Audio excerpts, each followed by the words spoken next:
Welcome to the CEB candidate interviews. I'm your host, Sheila Mullins, and I'm here today with Rama Vallanti. Welcome. Thank you, Sheila. You're welcome. Thank you for coming. Very welcome. So let's just get started. What do you see as the reason or reasons for lower local aid? And local aid covers Chapter 70 for schools, Chapter 90 for roads, in addition to unrestricted local aid. And what exactly are you going to do to change that? Sheila, that's a great question.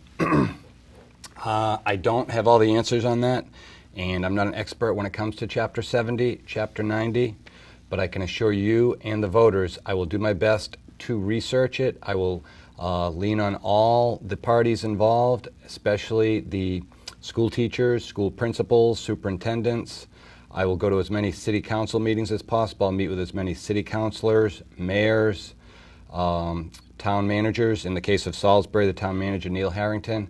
I will meet with Mayor Ken Gray. I'll meet with Mayor Donna Holliday. I'll meet with any of the city councilors that I can that'll meet with me to educate myself on the topic of Chapter 70, Chapter 90, and local aid.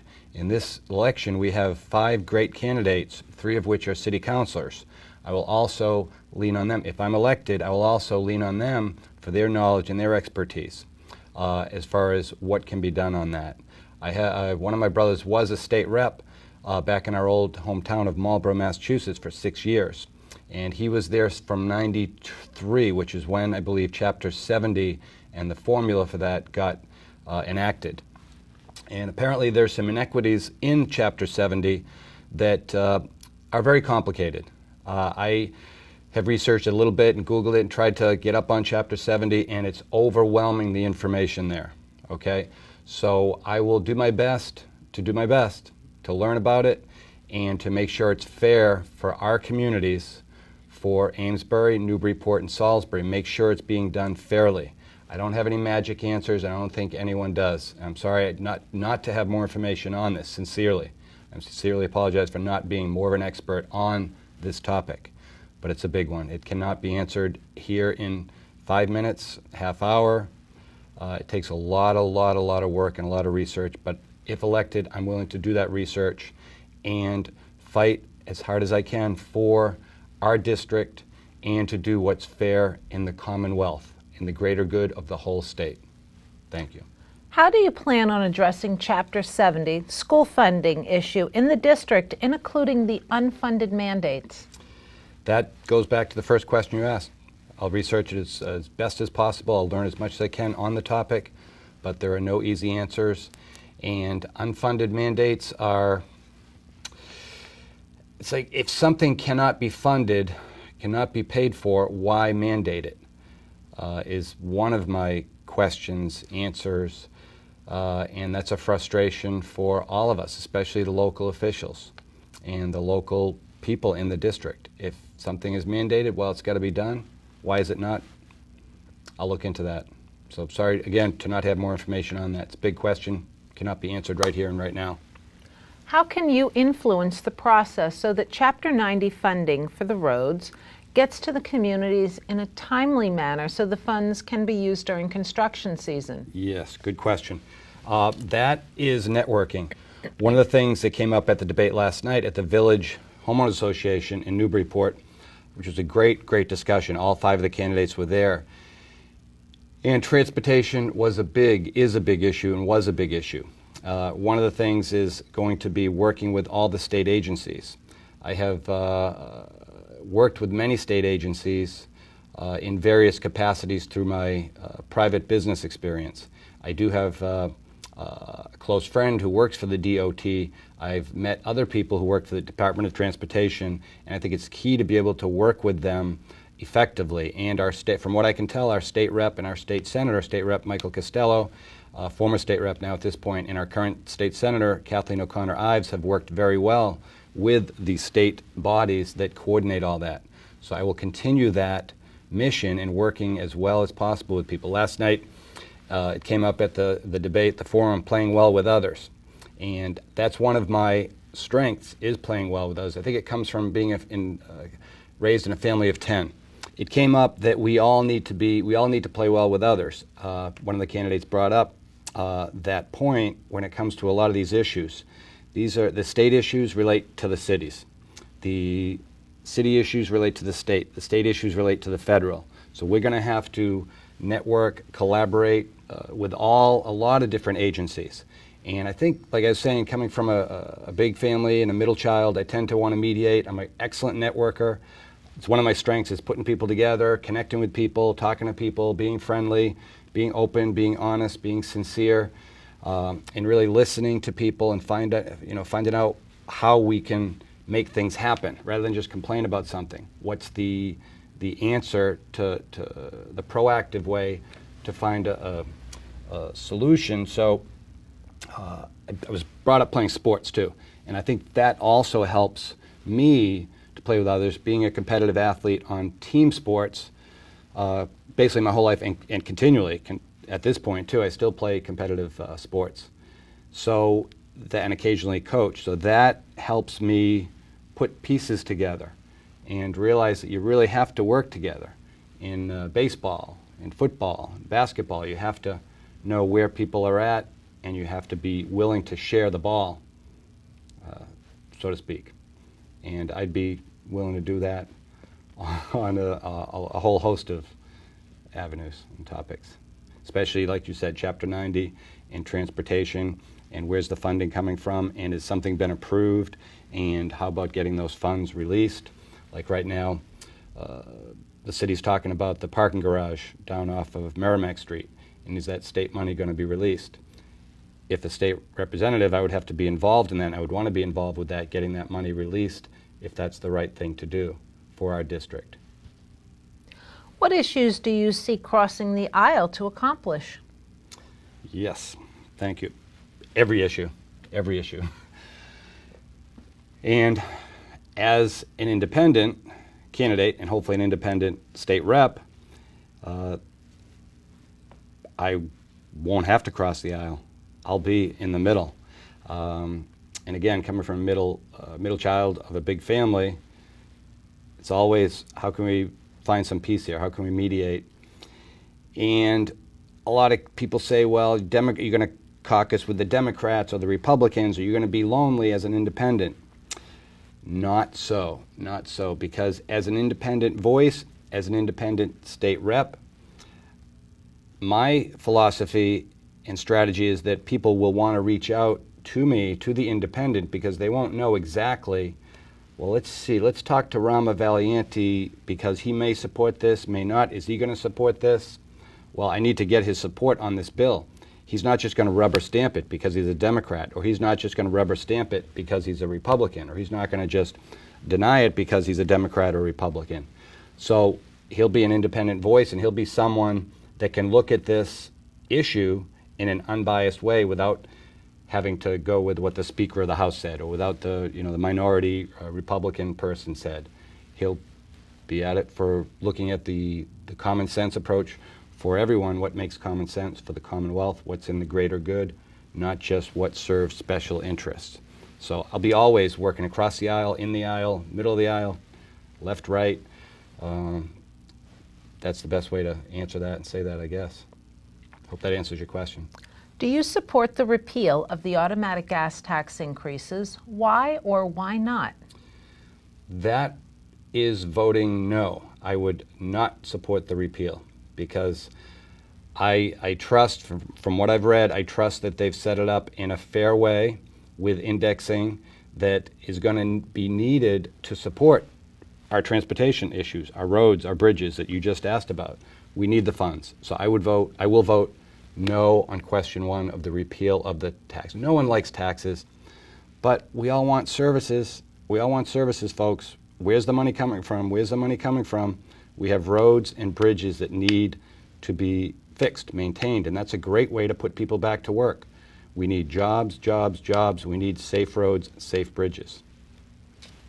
How would you, as our state rep, handle issues that have joint jurisdiction, such as the Salisbury Beach improvement projects or the Newburyport landfill? Yes. Could you ask that question again, please? Certainly. How would you, as our state rep, handle issues that have joint jurisdiction, such as the Salisbury Beach improvement projects or the landfill in Newburyport? Yeah. Again, great question. I'll just touch on Salisbury first. Salisbury restoration, and this came up last night. I brought it up as a question to another one of the candidates. I live in Newburyport. I frequently visit Salisbury. I love Salisbury Beach. Spend a lot of time there, or Plum Island. I kind of go back and forth. I live very close to Plum Island on the Newburyport Water Street. But I love going to Salisbury, and a couple of years ago I discovered that there's pilings in the water. So if you go down to the beach, right at the the waterfront, the boardwalk area, go straight in, and just to the right of the Surfside 5, the beach right there. If you look a little bit to the right, about 50 to 100 yards out, depending on the tide, there are pilings. I do believe they are still there. They're pilings sticking out, wood pilings. From what I understand, they're the remnants of the frolics, which have never been removed. And with the tides going up and down now, on occasionally on low tide, they're exposed. Medium tide, they're not exposed, but they're still there. And a couple of years ago, someone did get hurt quite bad, I believe. But I think it was about 4 or 5 years ago, I called. I actually was not a state rep, but I got involved and called everyone imaginable, the head of the DCR, the local DCR. So I called the state rep, state senator. I called the Salisbury chief of police. I did everything in my power. I wrote a letter to the editor. I believe it got in the paper, to try to mitigate getting the pilings out. And supposedly it was an economic issue. It'd be too expensive. Well, apparently those pilings are still there. And this has been 4 or 5 years. It's been how many years? And they had a little sign saying, "Beware objects in the water." We need to remove those pilings. If elected, I'll get back on that. But that was an example of, I'm from Newburyport, but I care about Salisbury, so I got involved in a safety issue. That's a safety issue. Someone could die. A body surfer could get impaled by those pilings. So I urge everyone out there to be careful, be aware of those pilings. I believe they're still there. Down the middle of Salisbury Beach, to the right a little bit, about 50 yards out, there's pilings. And I urge you to call your town manager, selectman in Salisbury, state senator, state rep, Salisbury chief of police, the head of the DCR, for Salisbury Beach. I believe that's coordinated, that's handled, that area of the beach is still under the DCR, Massachusetts DCR control. We need to get those pilings out before someone gets even more seriously hurt or killed. That's an example of where I will work over jurisdictions. And you mentioned another question about Newburyport landfill. Yeah, the Newburyport landfill. That's an area that supposedly there's lawsuits involved. They're trying to get the owner to clean it up. I'll be involved as best I can. I'll jump in on that and try to, again, mediate. Try to get the people together that need to get it done, whether it's state, whether it's that agency. I would convene a meeting of all the parties, and I think that's what they've been doing. So it seems like it's a very frustrating issue, because the state has said what needs to be done, but the owner still hasn't done it. So what is there need to be fines involved or some type of prosecution? That's something I would work on, of course. How do you plan on ensuring that you bring transparency to Massachusetts? As an independent, there will be transparency. It's a big question here. I could go on and on this, but as an independent, I'll tackle it with courage, without worrying about the speaker spanking me. Okay, point blank, to be blunt. Case in point, the probation scandal. Are you aware of that? Mm-hmm. Okay, a lot of us and a lot of you viewers out there are aware that came to the fore this summer. And that was where our state reps, state senators were involved with the probation department in getting people hired that may or may not have had the qualifications and giving references for people. Well, in the mission of transparency, what I will be proposing, and I've already talked about, and I think a couple of reps and senators have also put it on the table as a possibility, is making patronage illegal. One of the things I say on my website, which, by the way, is voteforrama.com. Vote the number 4, rama.com. Vote for Rama, R-A-M-A.com. Is to tackle corruption. I say that on my website. We need to tackle corruption. And as an independent candidate, I'll be willing to do that. I'll be willing to, do what needs to be done graciously, diplomatically, work with as many people that will work with me, Democrats, Republicans. There'll be hopefully a couple other independents that get elected this cycle, I hope. Good Lord willing, and the creek don't rise. We need more and more and more of that. Probably need some more Republicans, too.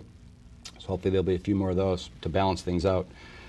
But I'll be proposing a bill to make patronage illegal.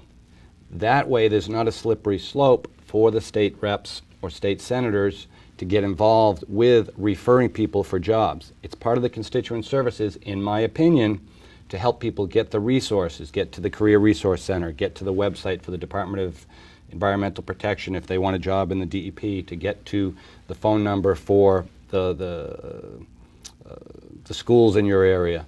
That's part of the job of the state rep and their legislative aide. I will work with my group of folks to make sure people get helped in whatever way possible, but I'll work to have patronage illegal so there's not a slippery slope. It's not a gray area, so there'll be transparency as far as that goes. That's the type of thing I'll work for. Also, term limits for the Speaker of the House, 2 years. A lot of things can get done in 2 years. Our term is 2 years. So why should the Speaker of the House stay there 8, 9, 10, 12 years? Get it done in 2 years. Every 2 years, have a different Speaker of the House. There's lots of great people down there. Give someone else a chance. Also, term limits for the state reps and state senators of 8 years. Does anyone out there know, do you know, Sheila, at what point the pensions kick in for our state reps and state senators and state employees? No, I don't. Okay. Thank you. Folks, take a guess. 10 years. I was going to say 10 years. A lot of the reps and senators tend to stay 10, 12 years. Has anyone noticed that? I'm not saying, their intention is, well, a lot of their intention is to stay long enough to qualify for the pension. It's quite substantial. So if they're making $65,000, $75,000, $80,000 a year when they get their pension, it might be $15,000, $20,000, $30,000 a year. Add that up for all the state reps, the state senators, millions of dollars of savings. So let's go at 8-year term limit. State reps and state senators, anyone with the wherewithal to get themselves elected for state office has the wherewithal to set themselves up for a retirement program. It doesn't mean they don't get their 401k or whatever they put into the state system. They still get that, but they don't get, who gets pensions anymore? Okay? And I will also look into why are state employees not on the regular Social Security program. I will look into that seriously. If you and I and most of us out there have Social Security benefits, gets taken out of our check, why aren't the state employees getting that?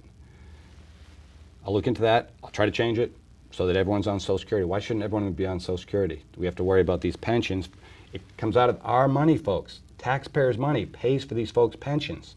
Why should we do that? So, transparency, I'll work on that to the best of my ability. And I'll work with others to try to achieve that. The proliferation of drugs in our area and throughout the Commonwealth has become a huge issue along with drug overdosing. What do you think is the root cause or are the root causes of this, and what specific steps do you propose to address this growing problem? Great question. Another big question. Again, don't have any magic answers, but I will work with as many groups as possible. I'll call on experts in the fields. The root cause, I believe, is economic, is jobs, is kids or people with too much time on their hands. We have to put people back to work, is desperation. Desperation can cause lots of mayhem in people's lives. We all know people that have been addicted to drugs, alcohol. I believe alcohol is a drug. And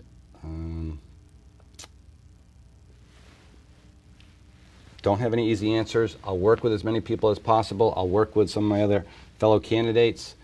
Some of them have a lot of experience in this field, working with the homeless, working with drug addiction. There's been a lot of collaboration. State Senator Ives has worked with a coalition in the Merrimack Valley. I will get involved with that coalition. I will make sure there's proper funding for treatment. I'll make sure there's recidivism programs to help people who are in jail transition back to regular society. I don't think we need to be incarcerating people. We need to get some people out of jail that are on minor offenses, especially the drug offenses, but we need to treat them so it's not right back into the street, right back into drugs. I'll do what I can. I'll fight. I will fight for those folks. I'll fight for the little guy, the little gal, every step of the way, folks. I promise you, harder than anyone else will. I come from hard scrabble roots. I've there for the grace of God go I. Not been addicted to drugs or alcohol, but I know people very close to me that have and that have died. So there's a spot in my heart to do what I can to help those folks, help lift them up, help inspire them, and help get them jobs, get them to the right areas and training, clean tech sector, green jobs, which we can get to. Do you support the House-approved legislation to provide in-state tuition to illegal immigrants or those who are undocumented? Why or why not? Honestly, I know you all want an answer. I'm not trying to be political here or evasive, but I would need to learn more about the facts before saying yes or no on that one. I know a lot of people who don't want anything given to people who are illegal immigrants. It's a complicated issue. I will study it. I won't avoid it. I'm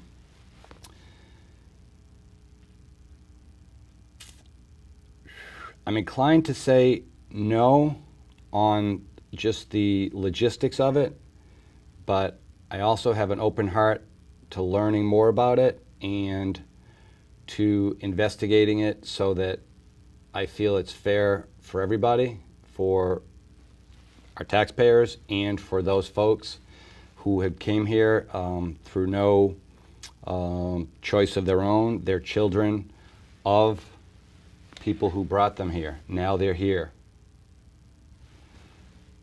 I come from immigrants. We all come from immigrants.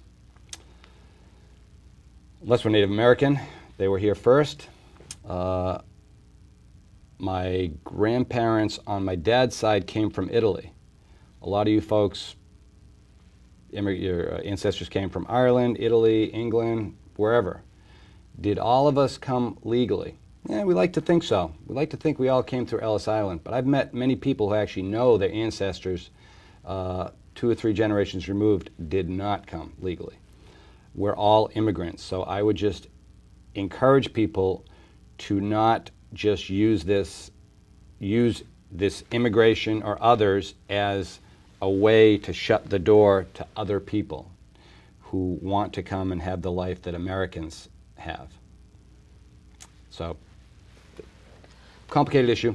No, there's no yes or no right now for me on that one. Do you or don't you support show ID to vote? Why or why not?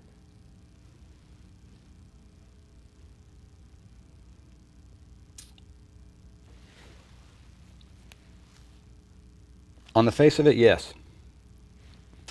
I believe we should show an ID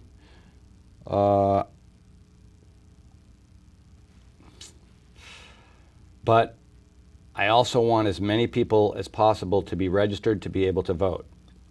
And there's a lot of talk that when we do programs like this, it affects those who might not have an ID. It affects, it's kind of by the conservatives to try to keep out folks who might not have IDs or folks of a different race.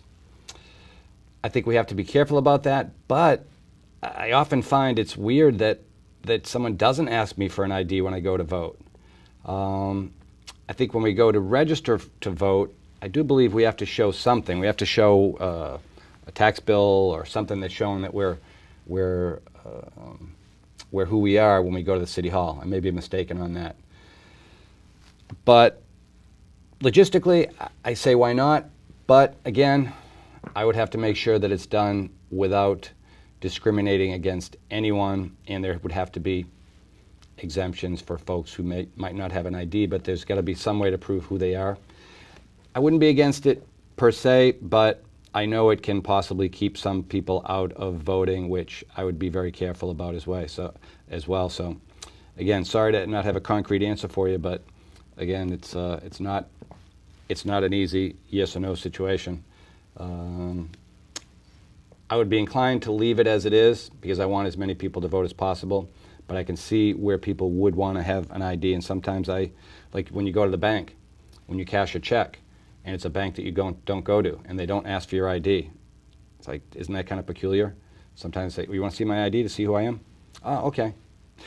It's kind of like that. So logistical, I think, and being a bit of a perfectionist, and being kind of attention to detail, I would want to do it, but if it would keep anyone from voting that's really supposed to vote, I would feel bad about that.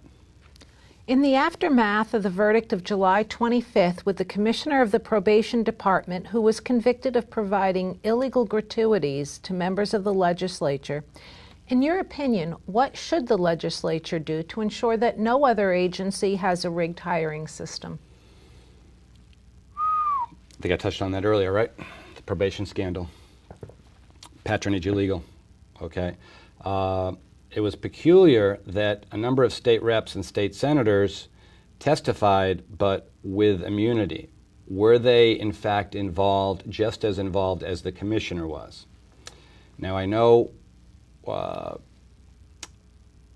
that state reps and state senators feel that it is part of the job to help people as well as possible, and some of them may feel that it's part of the job to help them get a job.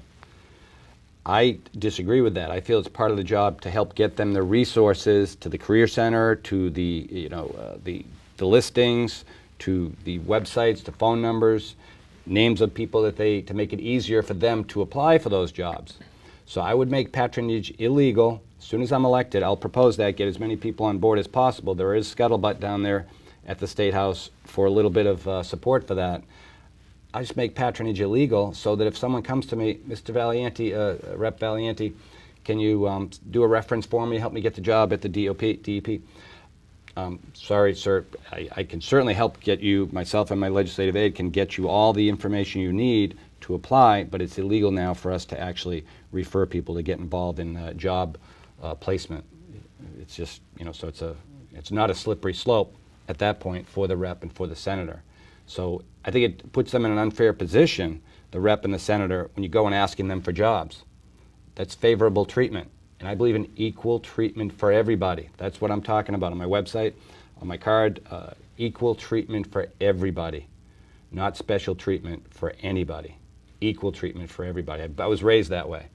And I still live that way. I do my best to live that way. Not perfect, but I believe we all deserve a chance. And to favor, no. So make patronage illegal. Well, thank you so much for your time today. Yes. Thank you. You're very welcome, Sheila. Thank you.